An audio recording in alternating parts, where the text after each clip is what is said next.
Hi, it's Alan again with evidence number 37 of 1,000 evidences for the LDS Church.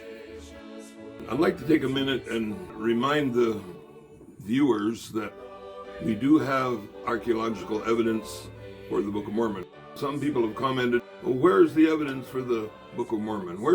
There's no archaeological evidence.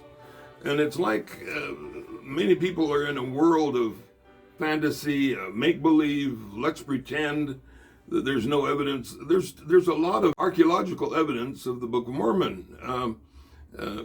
People can choose to follow a Pied Piper like a bunch of lemmings, but it's a fact. There is much archaeological evidence for the Book of Mormon. One in particular we'd like to talk about today is the evidence from a carving about the Tree of Life called Stela 5.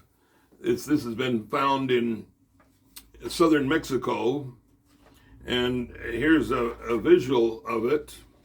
And this stele has, according to scholars, including some non-LDS scholars, dramatic parallels to Lehi's vision of the Tree of Life. Now, there are people that are saying, well, I don't know, 42? Wait a minute, that's quite a few to be saying that it's all happenstance or happy chance. No, wait, 42 parallels. Let's not kid ourselves. Let's be rational about this. And it takes more effort to disbelieve 42 parallels than it does to believe, just accept what we see. And there are even some LDS people who say, well, we don't want to get too hasty. Maybe it's just coincidence. Well, again, we can't jump to conclusions, and this line that people give us, there's no evidence. It's like the big lie, Hitler's big lie. They say, if you repeat something often enough and loud enough and long enough, it starts to be accepted as truth. And that's one of the lies that's perpetrated about the Book of Mormon, is that there's no archaeological evidence. Well, here's a good example of archaeological evidence for the Book of Mormon. Now, let's get down to the specifics. When people doubt, I like to have a little fun with them, and I say, okay, here's an image in this carving. Now, I don't try not to program their thinking. I say, well, now, you think that's a mountain or an animal, or could it possibly be a tree? And they have to admit it's a tree. And here's some waves down here, and the fact that these undulating lines would seem to indicate that it's a river. Whether we like it or not, that's got to be a river, and there's specks in it. Book of Mormon said there was a river of filthy water.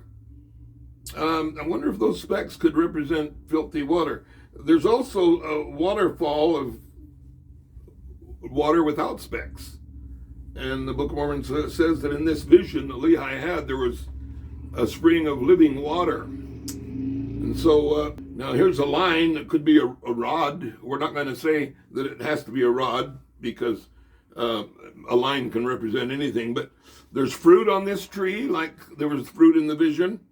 There's even more some amazing specifics. This image here,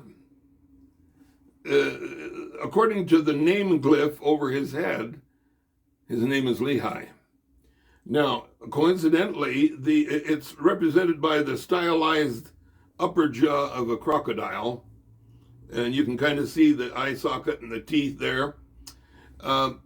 The Aztec word for cheek or upper jaw is Lehi. Same thing with Hebrew, coincidentally.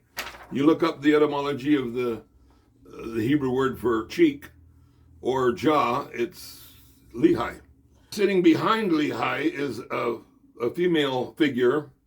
She has a headdress that's something like a crown that a princess might wear. That headdress indicates that her name is Sarah. Sarai is a form of Sarah. Over here on the other side, we've got a person that has a name glyph of Nephi. And the scholars say that Nephi was the Egyptian god of corn, and there's a stylized corn cob above his head.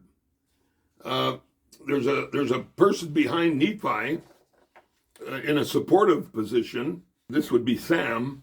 He's holding a parasol as a way of giving comfort to Nephi. And Nephi is also holding what could be a writing instrument. He was known for his writings in the Book of Mormon.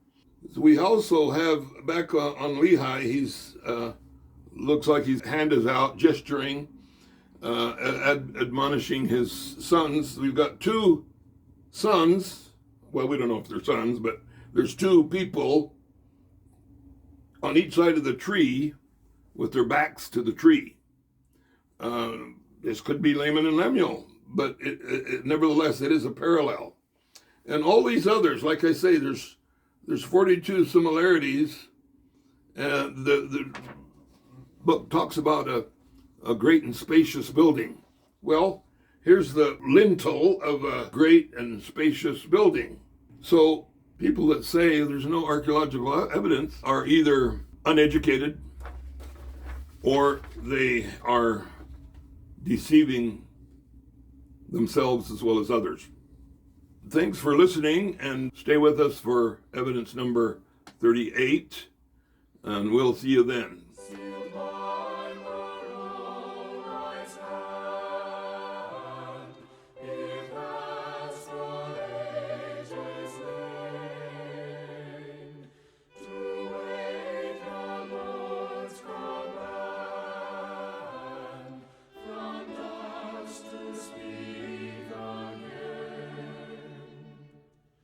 It shall